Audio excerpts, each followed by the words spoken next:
Alors quand je disais qu'il faisait de la création sur internet, il faut aussi comprendre que Nick Bate, il était chanteur. Il chantait sur le viol anal sur enfant, sa pédophilie. Il était terriblement mauvais en guitare et en chant, mais il a quand même réalisé une démo avec plus d'une dizaine de chansons, toutes jouées avec le même accord dissonant et au thème centré uniquement sur une fille qu'il connaissait, la scatophilie, la pédophilie, la sodomie et toute autre chose absolument affreuse. Les paroles sont toujours très crues, choquantes et sans aucune dentelle. Voici des extraits. Gonna do my wife and also some children in their butts. Anal rape. Anal rape. Anal rape. Anally raping children and disemboweling and force-feeding them their own intestines. Il a expliqué plusieurs fois que s'il n'était pas déjà terrifié par l'interaction sociale et le fait d'être à l'extérieur, celui-ci aurait volontiers fait des manifestations pour les droits des pédosexuels. Nick, if you think it's so bad, then get out a picket sign, go out in the street and protest legalization of it. I would do this, but as you know, I do not do things in public. Les extraits de voix que vous pouvez entendre là depuis le début de cette rubrique sur la pédophilie, c'est bel et bien Nick Bate qui lui-même répond à quelqu'un de manière tout à fait nonchalante en sachant qu'il est enregistré sur Skype, persuadé que ce qu'il dit ne pourrait absolument pas être porté contre lui. How on earth could this possibly be used against me when I'm not going to have a job? Maintenant, ramenons un sujet qu'on a traité plus tôt et qu'on va ramener sur la table. Est-ce que vous vous souvenez de Anna, cette fille qu'il a rencontrée sur les forums de Homestar Runner et The Bonus Stage? Eh bien, quand il l'a rencontrée, il a immédiatement développé un crush sur elle. Il y avait très peu de filles sur ce groupe de gens, donc elle n'était pas très surprise ou choquée qu'un garçon tombe amoureux d'elle. Elle l'a gentiment repoussé en expliquant qu'elle l'appréciait en tant qu'amie, mais sans aucune attirance.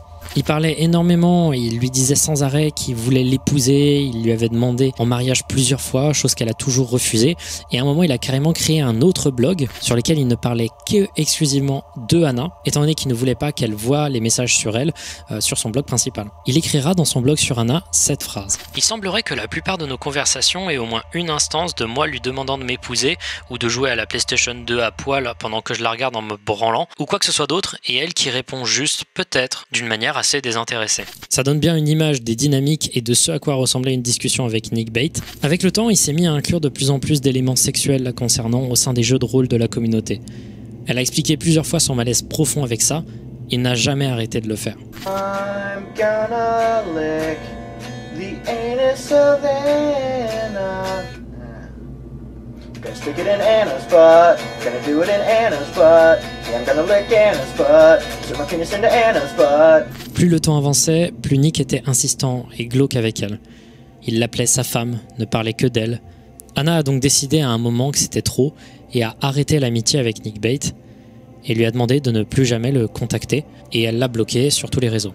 Il se considérait également parfois comme un auteur ou un écrivain, postant occasionnellement ses œuvres littéraires qui ne consistaient en réalité que de sortes de fanfictions glauques dirigées plus ou moins directement vers Anna. Par exemple, il écrivait de longs paragraphes sur comment il traiterait Anna quand elle serait sa femme, comment sa vie sexuelle se passerait avec elle, inventait des scénarios où ils couchaient ensemble dans toutes sortes d'endroits glauques, contextes ridicules et avec des pratiques très malsaines. Bref, son obsession était extrêmement étouffante pour Anna. Malheureusement, il s'était déjà envoyé des lettres et appelé au téléphone. Nick avait son adresse et son numéro de téléphone portable. Il a envoyé des lettres à la maison d'Anna, et ce pendant des mois et des mois. Il a essayé de l'appeler plusieurs fois, y compris sur le numéro fixe de son foyer. Numéro que Anna ne lui avait jamais communiqué. Sur une des chaînes YouTube de Nick Bate, on peut le voir faire un room tour de son appartement. Il montre un mur de sa chambre spécifiquement dédicacé à Anna.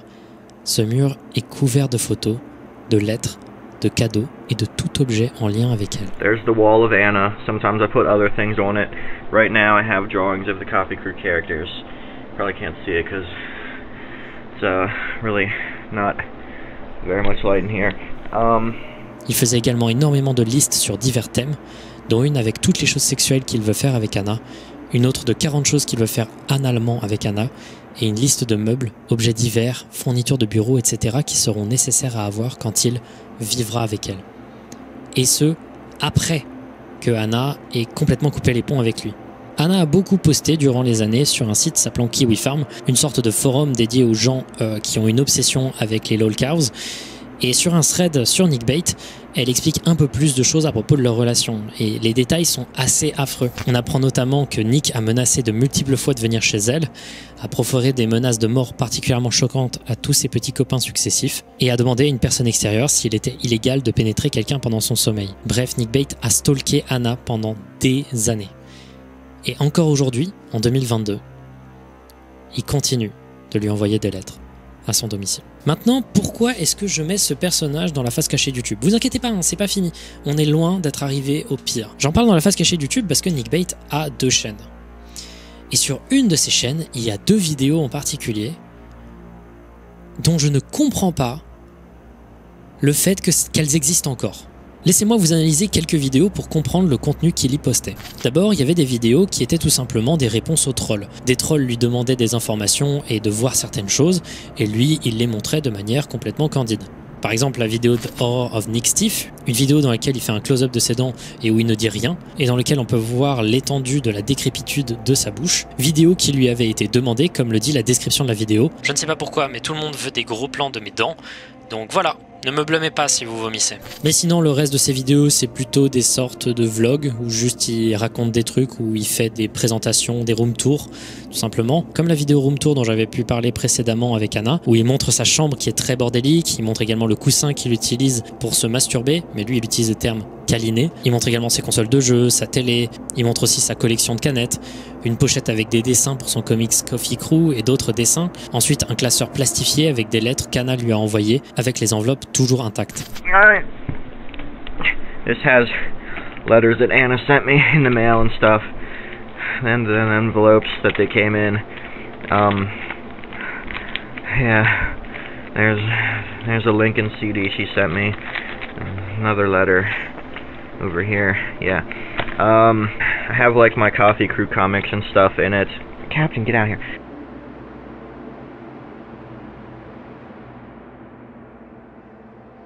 Il montre ensuite un tiroir rempli de culottes, il montre ensuite ses toilettes en disant qu'il utilise la brosse à toilette comme plug anal, en utilisant du baby oil pour se masturber et se sodomiser. Tout le long de la vidéo, on peut remarquer un truc, c'est que sa respiration est très erratique, qu'il a l'air complètement sur les nerfs.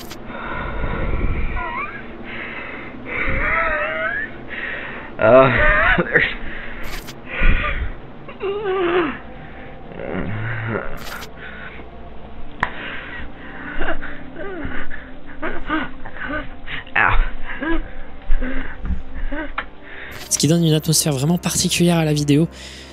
Ça la rend imprévisible et le gars paraît encore plus dangereux. Le reste de sa chaîne continue cette sorte de lancée, sans jamais vraiment partir dans des directions particulières, mais 2 vidéos en particulier me semblent importantes.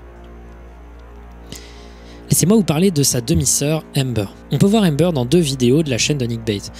Et évidemment, je vais censurer son visage. La première vidéo dans laquelle on voit Amber, c'est Anniversaire de Amber 2010. Dans cette vidéo, il filme sa famille en mettant une attention particulière sur Amber, notamment quand elle est en maillot de bain dans une piscine, et également quand on la voit ensuite souffler sur ses bougies. Pendant toute la vidéo, elle a l'air assez mal à l'aise, comme si la présence de Nickbait la dérangeait. Et enfin, la dernière vidéo qu'il postera sur YouTube sur sa chaîne principale, c'est une vidéo appelée LARPing with Amber. Il s'agit d'une sorte de jeu de rôle avec elle, où ils se battent avec un bâton, puis prétendent d'avoir des super pouvoirs.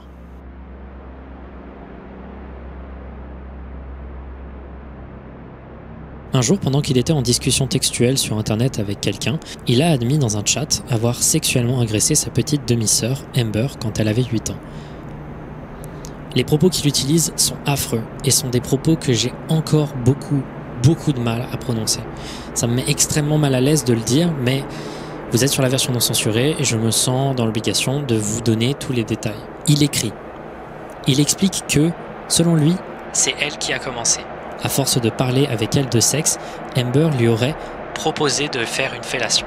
Il dit qu'après ça, il lui aurait léché chacune de ses fesses et regrette de ne pas avoir léché son anus. Il ajoute que Amber lui a léché l'anus.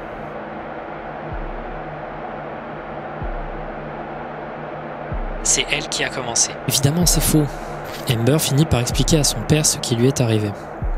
L'un des documents de justice explique le déroulé des faits. Nick et sa demi-sœur étaient en train de jouer aux jeux vidéo dans une pièce ensemble.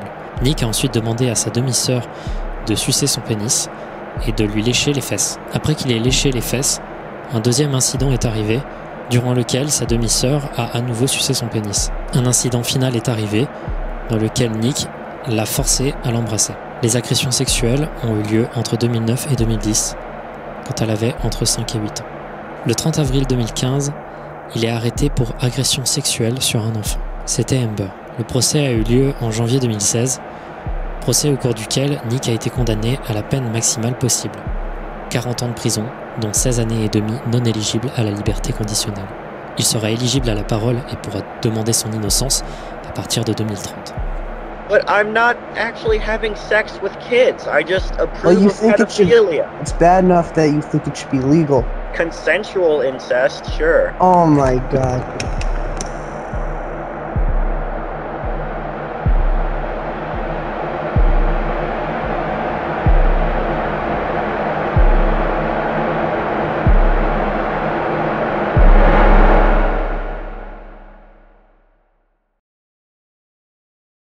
Il a agressé sexuellement sa sœur alors qu'elle avait entre 5 et 8 ans. Une des spécificités de sa condamnation implique le fait de devoir obligatoirement, et ce pendant tout le reste de sa vie, répertorier tous ses allées et venues à la police. Il a essayé 2 fois de faire appel, en 2018 et en 2019, mais aucun n'a abouti, les juges ayant considéré la défense de Nick comme incohérente. J'avais oublié de rajouter ça lorsque je tournais, mais si vous vouliez que Nick Bate souffre en prison et qu'il se fasse tabasser par les autres occupants de la prison, sachez que ce ne sera pas le cas, parce qu'il est dans une prison spéciale pour les pédophiles, et donc tout le monde se serre les coudes là-bas. Et maintenant, pour vous faire comprendre l'étendue de l'enfer du personnage de Nick Bate, pour vous dire que ce n'est même pas que ça, laissez-moi vous faire une liste non exhaustive de petits détails inutiles qui montrent bien l'ampleur du personnage. Par exemple, il étalait ses excréments sur les murs de façon régulière. Il expliquait également en détail dans plusieurs tweets comment il étale ses propres défécations sur son corps, malgré le fait de ne pas laver son corps, et les blessures et inconvénients que causent parfois ses pratiques de masturbation, qui incluent de s'insérer divers objets dans l'anus.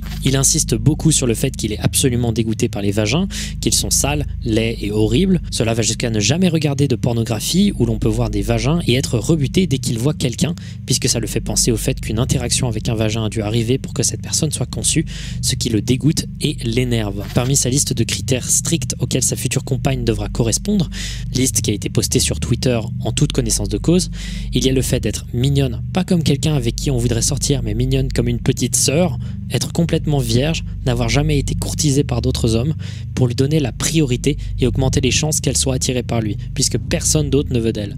Être désespéré de pratiquer le sexe anal, veut absolument lui faire plaisir, être timide, faire énormément de câlins, ne pas avoir une poitrine trop grande, mettre des culottes en coton qui couvrent tout et avec un élastique à la taille, typique des sous-vêtements pour enfants. Il a également considéré que l'inceste consenti devrait être légal et que si elle le voulait, il coucherait avec sa fille s'il en avait une un jour. Et probablement un des pires détails de toute l'histoire de Nick Bate, il a fait une vidéo pour clamer son innocence concernant l'agression de Amber, où il se montre nu, en train d'attraper sa merde à main nue pour prouver qu'il est scatophile, ce qui rendrait selon lui incohérent le fait de ne pas avoir léché l'anus de Amber parce qu'il était sale, étant donné que ça ne lui aurait jamais dérangé.